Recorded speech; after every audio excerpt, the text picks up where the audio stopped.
ನಮಸ್ಕಾರ friends.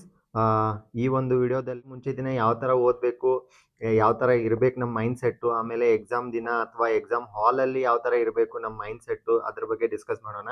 And ಇಲ್ಲಿ ಎಕ್ಸಾಮ್ಗಿಂತ ಮುಂಚೆ ಏನು ಮಾಡಬೇಕು, ಏನು ಮಾಡಬಾರ್ದು ಅನ್ನೋದ್ರ ಬಗ್ಗೆ ಮಾಡೋಣ.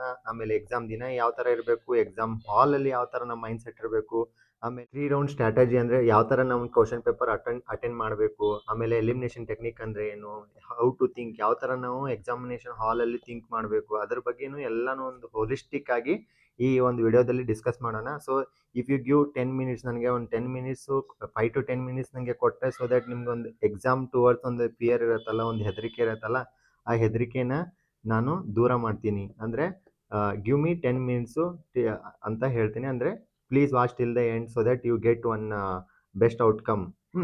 So let's start the video. Welcome to knowledge transfer with Santosh. Paper ಆಗಿಲ್ಲ ಅದಕ್ಕಿಂತ ಮುಂಚೆ ದಿನ ನಾವು ಯಾವ ಥರ ಇರಬೇಕಂತಂದರೆ, ಸೊ ಎಕ್ಸ್ಟ್ರಾ ಏನೇನು ವಾಪಸ್ ಓದುವಂಗಿಲ್ಲ, ಹೊಸದೇನು ವಾಪಸ್ ಸ್ಟಾರ್ಟ್ ಮಾಡೋಂಗಿಲ್ಲ, ಯಾವುದೇ ಸಬ್ಜೆಕ್ಟ್ನ ಸ್ಟಾರ್ಟ್ ಮಾಡೋಂಗಿಲ್ಲ, ಅಥವಾ ಒಂದು ಸಬ್ಜೆಕ್ಟಲ್ಲಿ 2-3 ಬುಕ್ಸ್ ಇರ್ತಾವಲ್ಲ ಅದನ್ನು ಸ್ಟಾರ್ಟ್ ಮಾಡೋಂಗಿಲ್ಲ. ಸೊ ನೀವು ಮೊದಲು ಯಾವುದು ಒಂದು ಓದಿರ್ತಿರಲ್ಲ ಅದನ್ನು ಓದಿದ್ರೆ ಮುಗೀತು. ನೆಕ್ಸ್ಟ್ ಎಕ್ಸ್ಟ್ರಾ ಏನೂ ಓದುವಂಗಿಲ್ಲ, ಆಲ್ರೆಡಿ ಓದಿದ್ದೆಲ್ಲ ಮುಗೀತು ಅಂತ. ಏನು ಇಂಪಾರ್ಟೆಂಟ್ ಆಗಿ ಮಾಡಬೇಕು ಅಂತಂದರೆ, ಒಂದು ಶಾರ್ಟ್ ನೋಟ್ಸ್ ಇರುತ್ತಲ್ಲ, ನಿಮ್ಮದು ಒಂದು ಪೇಜಸ್ ಬರೆದಿರ್ತೀರ. ನಾನು ಹಳೆ ಒಂದು ವಿಡಿಯೋದಲ್ಲಿನೂ ಹೇಳಿದ್ದೀನಿ.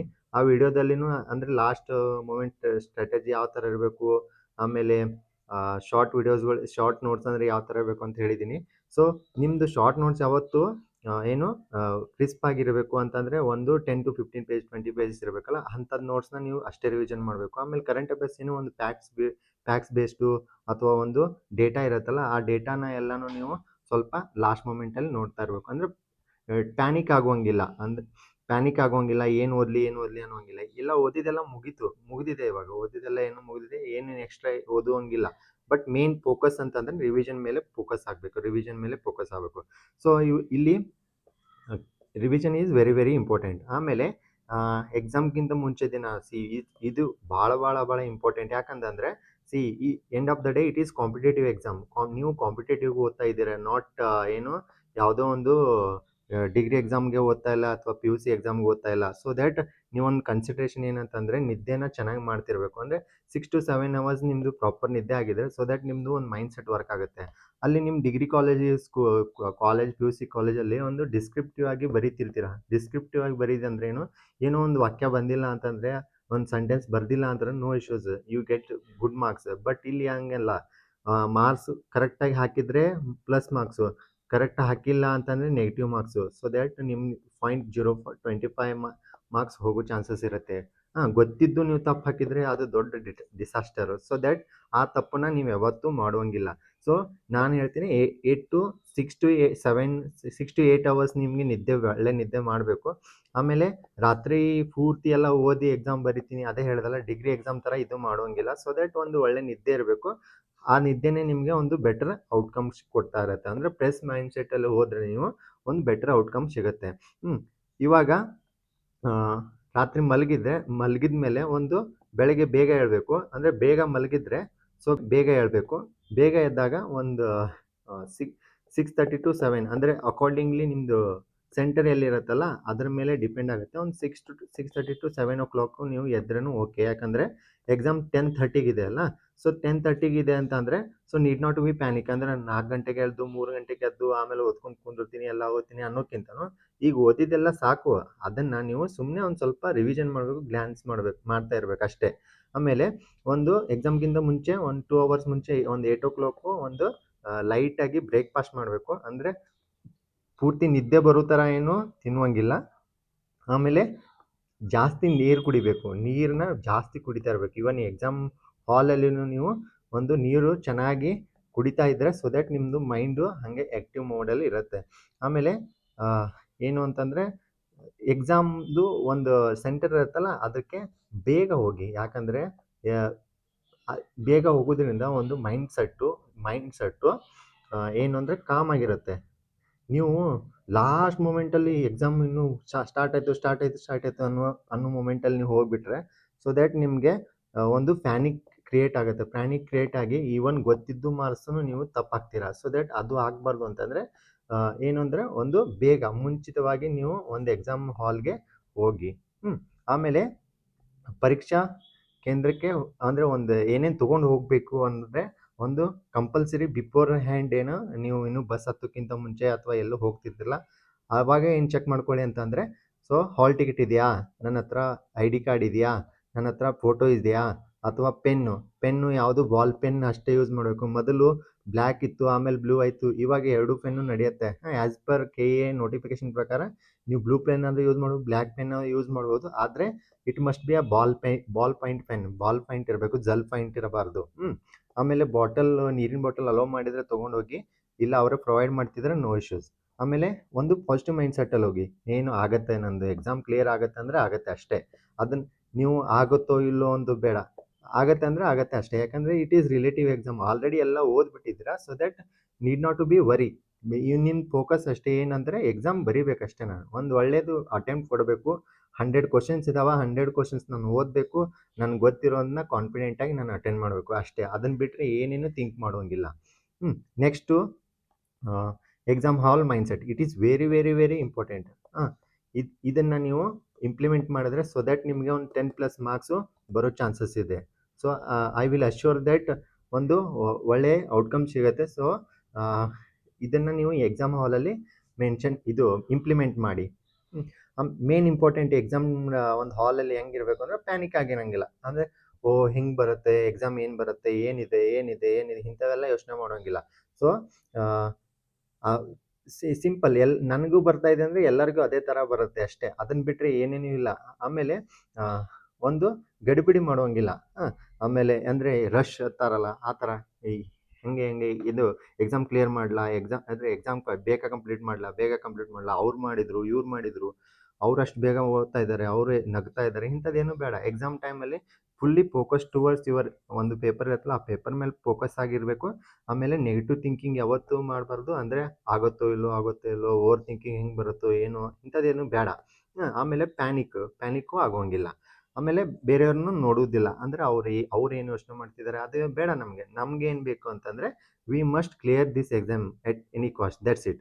ಆಮೇಲೆ ಐ ಸೇಡ್ ಯು ದ್ಯಾಟ್, ಅಂದರೆ 3 ರೌಂಡ್ ಸ್ಟ್ರಾಟಜಿ ಯಾವ ಥರ ನಾನು ಒಂದು ಎಕ್ಸಾಮಲ್ಲಿ ಇಂಪ್ಲಿಮೆಂಟ್ ಮಾಡ್ತೀನಿ ಅಂತೇಳಿ. ಸೊ ಇದು ವೆರಿ ವೆರಿ ಇಂಪಾರ್ಟೆಂಟ್. ಒಂದು ಯಾವುದೇ ಎಕ್ಸಾಮ್ ತೊಗೊಳ್ಳಿ ನೀವು, ಸೊ ಇದನ್ನು ನೀವು 3 ರೌಂಡ್ ಕರೆಕ್ಟಾಗಿ ಇಂಪ್ಲಿಮೆಂಟ್ ಮಾಡಿದ್ರೆ ಸೊ ನಿಮಗೆ ಸಕ್ಸಸ್ ರೇಟು ಹೈಯೆಸ್ಟ್ ಇರುತ್ತೆ. ಸೊ ಇದನ್ನು ನೀವು ಇಂಪ್ಲಿಮೆಂಟ್ ಮಾಡ್ಕೊಳಕ್ಕೆ ಟ್ರೈ ಮಾಡಿ. ಫಸ್ಟ್ ರೌಂಡಲ್ಲಿ ನೀವೇನಂದರೆ 100% ಗೊತ್ತಿರೋದೆ.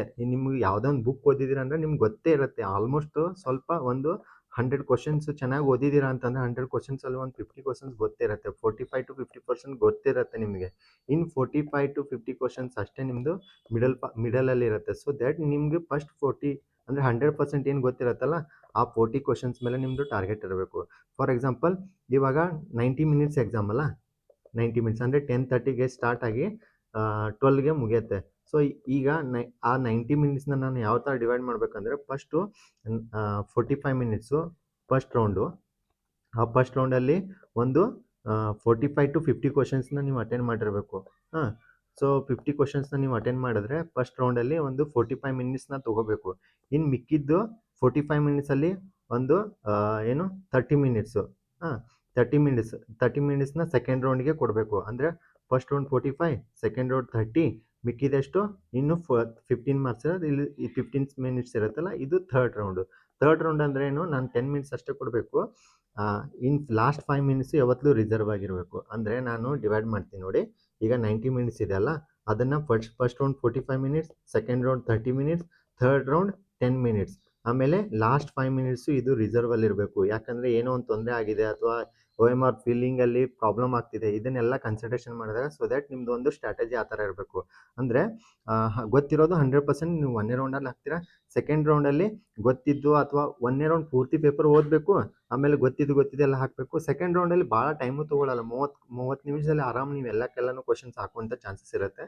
ಸೊ ಅಲ್ಲಿ ನೀವು ಒಂದು ಎಲಿಮಿನೇಷನ್ ಟೆಕ್ನಿಕ್ ಯೂಸ್ ಮಾಡಬೇಕು. ಏನಂದರೆ ಸಿಂಪಲ್ ಒಂದು ಎಕ್ಸಾಂಪಲ್ ಕೊಡ್ತೀನಿ. ಇವಾಗ ಕರೆಂಟ್ ಅಫೇರ್ಸಲ್ಲಿ ಒಂದು ಯಾವುದೂ ಗೊತ್ತಿಲ್ಲ ಅಂತ ತಿಳ್ಕೊಳ್ಳಿ.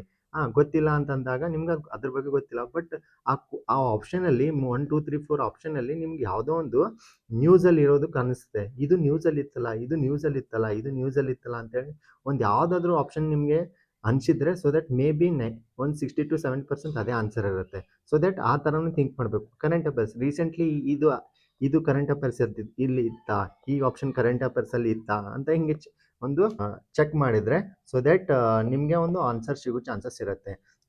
ಆಮೇಲೆ ನೆಕ್ಸ್ಟ್ ಇನ್ನೊಂದು ಒಂದು ಮೆಂಟಲ್ ಎಬಿಲಿಟಿ ಕ್ವಶನ್ಸ್ ಅಲ್ಲಿ for example option A 75, option B 76, option C 77, option D 78 ಈ ಥರ ಇರುತ್ತಲ್ಲ. ಸೊ ಇವಾಗ ನಿಮ್ಗೆ ಇದು ಗೊತ್ತಿಲ್ಲ ಅಂತಂದಾಗೂ ಸೊ ನಿಮಗೆ ಗೊತ್ತಿಲ್ಲ ಏನು ಮಾಡಲಿ, ಗೆಸ್ ಯಾವ ಥರ ಮಾಡಬೇಕು ಅಂತಂದಾಗ ಮೋಸ್ಟ್ ಆಫ್ ದ ಟೈಮ್ಸ್ ಏನಂತಾರೆ, ಈಗ ಫಸ್ಟ್ ಅವ್ರದ್ದು ಒಂದು ಕ್ರೋನಾಲಜಿ ಸ್ಟಾರ್ಟ್ ಮಾಡಿರ್ತಾರಲ್ಲ 75, 76, 77, 78 ಅಂತೇಳಿ.